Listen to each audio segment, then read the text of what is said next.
လောက်ကင်မှုဆိုင်ရာမဟာဗျူဟာနီလန်း30ဖြစ်တဲ့အနဝါသဘာဝထိန်းသိမ်းရေးနယ်မြေများဖွဲ့စည်းခြင်းကျိုးဝိုင်းကျိုးပြင်ကာကွယ်တော်များဖွဲ့စည်းခြင်းနဲ့ဒီရောဂီယာစနစ်များပြန်လည်တည်ထောင်ခြင်းတို့ကိုတတော်ဦးစီးဌာနအနေဖြင့်ဆောင်ရွက်လျက်ရှိရာတိုင်းဒေသကြီးပြည်နယ်တွေမှာဒီရောကျိုးဝိုင်းကျိုးပြင်ကာကွယ်တော်44ခုအနဝါမျိုးသားဥယျာဉ်3ခုနဲ့ဘေးမဲ့တော်3ခုတည်ထောင်ဖွဲ့စည်းခဲ့တဲ့အပြင်မြန်မာနိုင်ငံတစ်တော်များပြန်လည်တည်ထောင်ရေးစီမံကိန်းအရ2019ခုနှစ်မှစ၍ဒီရောစိုက်ခင်း21,830 ဧကကိုတည်ထောင်စိုက်ပျိုးခဲ့ရာနိုင်ငံတော်စီမံအုပ်ချုပ်ရေးကောင်စီလက်ထက်တွင်ကျိုးဝိုင်းကျိုးပြင်ကာကွယ်တော်9ခုနဲ့အနဝါမျိုးသားဥယျာဉ်2ခုစုစုပေါင်းဧရိယာ95,334 ဧကကိုတိုးချဲ့ဖွဲ့စည်းနိုင်ခဲ့တဲ့အပြင်ဒီရောစိုက်ခင်းဧရိယာ9,950 ဧကကိုတည်ထောင်စိုက်ပျိုးနိုင်ခဲ့ပါတယ်။စိုက်ပျိုးမြေချဲ့ထွင်ခြင်း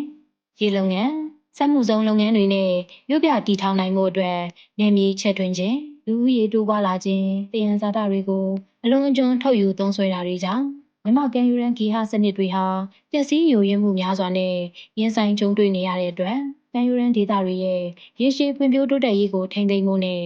ကမ်းရိုးတန်းတယံဇာတတွေပေါ်မှာကြာရောက်နေတဲ့ပြဿနာတွေကိုဖြေရှင်းဆောင်ရွက်နိုင်ဖို့အတွက်ကမ်းရိုးတန်းဒေသဆိုင်ရာတစ်တော်နယ်ပတ်ဝန်းကျင်ကဏ္ဍစိုက်ပျိုးရေးကဏ္ဍသားငါးကဏ္ဍဟိုတယ်နဲ့ခရီးသွားလာရေးကဏ္ဍတယံဇာတများတူဖော်ထုတ်လုပ်ရေးကဏ္ဍစက်မှုကဏ္ဍနဲ့တည်ဆောက်ရေးကဏ္ဍ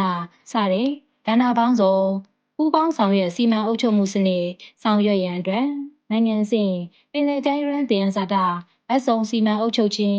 ICM ကိုအကောင့်ထဲပေါ်ဆောင်ရွက်နိုင်ရေးဆောင်ရွက်လျက်ရှိပါတယ်။ ICM ဆိုတာနိုင်ငံအဆင့်ဒေသအဆင့်အစိုးရအဖွဲ့လူမှုအဖွဲ့အစည်းသုတေသနအဖွဲ့တွေနဲ့ပုဂ္ဂလိကကဏ္ဍတွေစတဲ့ကဏ္ဍပေါင်းစုံ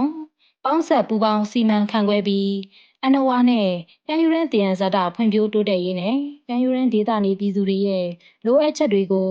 ဖြည့်ဆည်းပေးနိုင်ရေးဆောင်ရွက်မဲ့အစီအစဉ်ဖြစ်ပါတယ်ရှင်။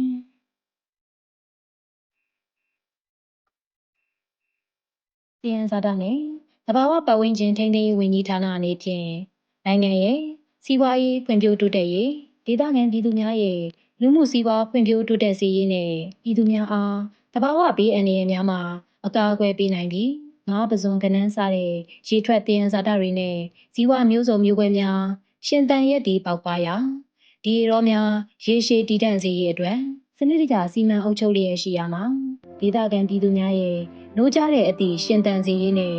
ဒေသခံများရဲ့ပူးပေါင်းပါဝင်ဆောင်ရွက်မှုများမြင့်တင်ပေးရတို့အတွက်အပြည်ပြည်ဆိုင်ရာဒီရောဂီယာစနစ်များထိန်းသိမ်းရေးနေ့အခမ်းအနားကို